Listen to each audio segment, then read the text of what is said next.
HSC 2026 batch কি অবস্থা সবার? তোমাদের আজকের ক্লাস সমাজকর্ম প্রথম পত্র চতুর্থ অধ্যায় ওয়ান শট এমসিকিউ আমরা শুরু করছি। সতীদাহ প্রথা উচ্ছেদ সাধনে কোন সমাজ সংস্কারকের অবদান সর্বজন স্বীকৃত? কার অবদান? রাজা রামমোহন রায়। রাজা রামমোহন রায় শাস্ত্রীয় ব্যাখ্যা বিশ্লেষণ করে এই সতীদাহর মতো কুপ্রথার বিরুদ্ধে আন্দোলন গড়ে তোলেন। তার অক্লান্ত প্রচেষ্টায় তৎকালীন governor general Lord William Bentinck এই প্রথা উচ্ছেদে উদ্যোগী হন। নিচের কোনটিকে রাষ্ট্রীয় কোষাগার বলা হয়? কোনটিকে? বায়তুল মাল। বায়তুল মাল একটি আরবি শব্দ যার আভিধানিক অর্থ হলো সম্পদের ঘর বা কোষাগার। ইসলামী শাসন ব্যবস্থায় রাষ্ট্রের যাবতীয় আয় ব্যয়ের হিসাব ও অর্থ গচ্ছিত রাখার কেন্দ্রীয় সরকারি বা রাষ্ট্রীয় প্রতিষ্ঠানকে বায়তুল মাল বলা হয়। জাকাতের অর্থ ব্যয়ের খাত কয়টি? 8টি। জাকাতের অর্থ 8টি খাতে ব্যয় করা হয়। ভাগলপুরে Begum Rokeya Sakhawat memorial girls school প্রতিষ্ঠিত হয়েছিল কত সালে? সেটি হচ্ছে কি 1909 সালে। বেগম রোকেয়া 1909 সালে বিহারের ভাগলপুরে এই স্কুলটি প্রতিষ্ঠা করেন। চ্যারিটিস শব্দের অর্থ কি? চ্যারিটিস শব্দের অর্থ হচ্ছে কি মানব প্রেম। চ্যারিটিস একটি লাতিন শব্দ যার অর্থ হচ্ছে মানবপ্রেম বা নিঃস্বার্থ ভালোবাসা। ইংরেজি চ্যারিটি দানশীলতা শব্দটি ল্যাটিন শব্দ চ্যারিটাস থেকেই কি এসেছে। হিন্দু বিধবা বিবাহ প্রবর্তন করেন কে? কে প্রবর্তন করেন? ঈশ্বরচন্দ্র বিদ্যাসাগর। সনাতন সমাজে বিধবাদের দুঃখ দুর্দশা দূর করতে এবং তাদের পুনর্বাসনের জন্য ঈশ্বরচন্দ্র বিদ্যাসাগর কঠোর আন্দোলন গড়ে তোলেন। তার আবেদনের প্রেক্ষিতে তৎকালীন ব্রিটিশ সরকার হিন্দু বিধবা বিবাহ আইন পাশ করে। সমাজ সংস্কারের ইতিহাসে নারী জাগরণের অগ্রদূত হিসেবে স্বীকৃত কে? অগ্রদূত হিসেবে স্বীকৃত বেগম রোকেয়া। বেগম রোকেয়াকে উপমহাদেশের নারী জাগরণের অগ্রদূত বলা হয়। নারীদের শিক্ষার আলো দেখাতে তিনি স্কুল প্রতিষ্ঠা করেন এবং সাহিত্য রচনার মাধ্যমে নারীদের অধিকারের বিষয়ে সচেতন করেন। ব্যবহারিক দিক হতে ওয়াকফ কত প্রকার? ওয়াকফ 3 প্রকার ব্যবহারিক দিক থেকে। এক হচ্ছে কি সম্পূর্ণ জনকল্যাণমূলক বা সাধারণের ব্যবহারের জন্য। 2 হচ্ছে নিজের সন্তান ও বংশধরদের কল্যাণের জন্য এবং 3 হচ্ছে যৌথভাবে জনকল্যাণ ও পরিবার উভয়ের উপকারে ব্যবহৃত বা ব্যবহার করার জন্য।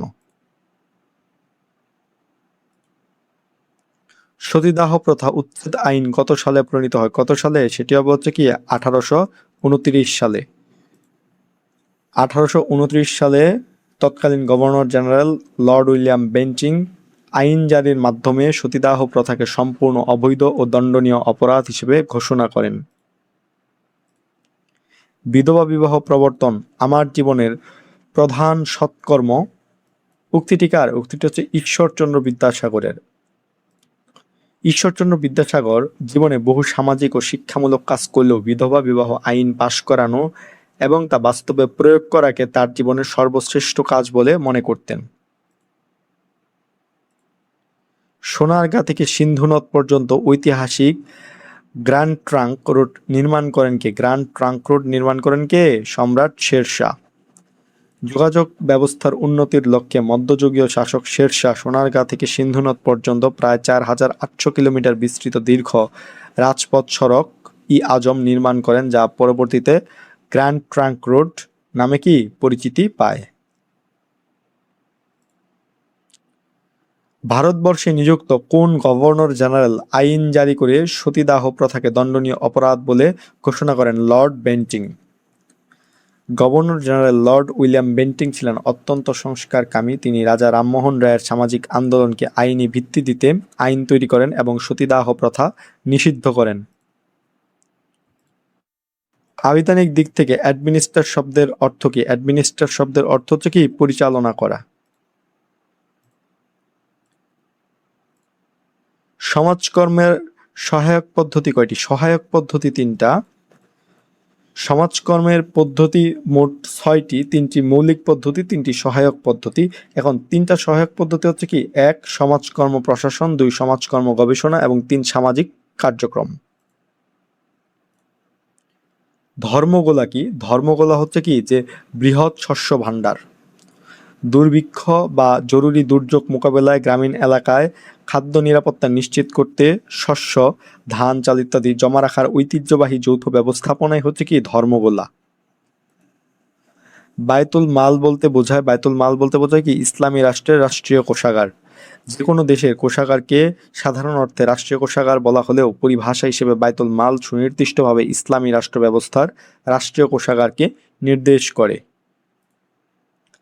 দানশীলতায় কোনটিকে প্রাধান্য দেওয়া হয়? কোনটিকে? মানব সেবাকে প্রাধান্য দেওয়া হয়।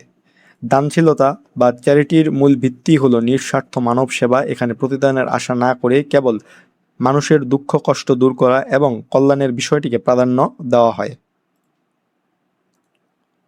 সামাজিক নিরাপত্তার উদাহরণ কোনটা? যে বয়স্ক ভাতা প্রদান।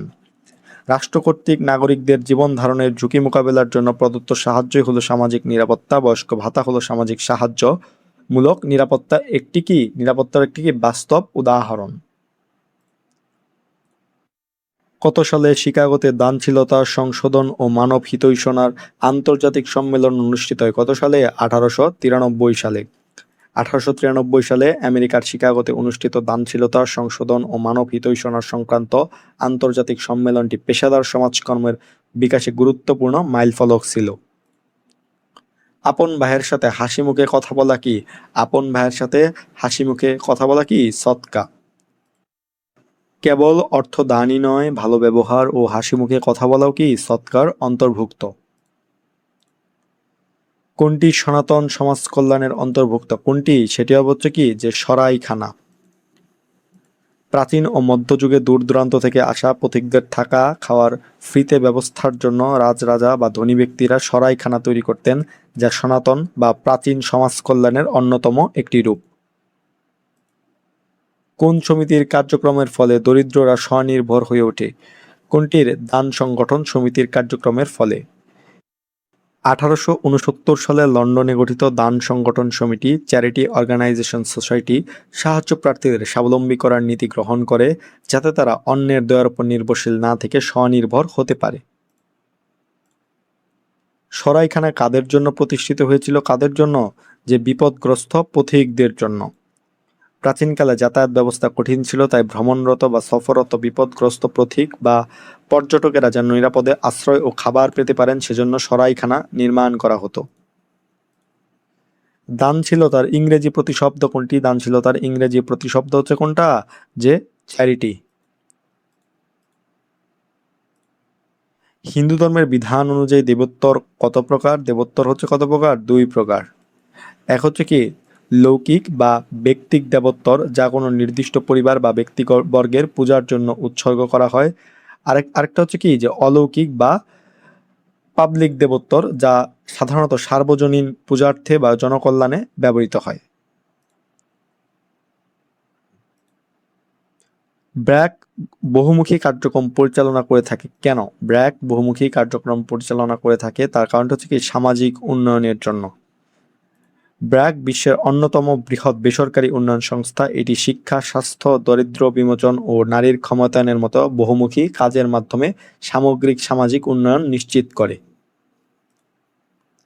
আধুনিক সমাজকর্ম কোন ধরনের কার্যক্রমের উপর বেশি জোর দেয়? কোন ধরনের? সেটা হচ্ছে কি যে সংশোধনমূলক কার্যক্রমের উপর বেশি জোর দেয়। আধুনিক সমাজকর্ম অপরাধী বা সমস্যাগ্রস্ত ব্যক্তিদের কেবল শাস্তি বা সাময়িক ত্রাণ না দিয়ে তাদের আচরণ ও পরিবেশের সংশোধন এবং পুনর্বাসনের ওপরও কি বেশি জোর দেয়।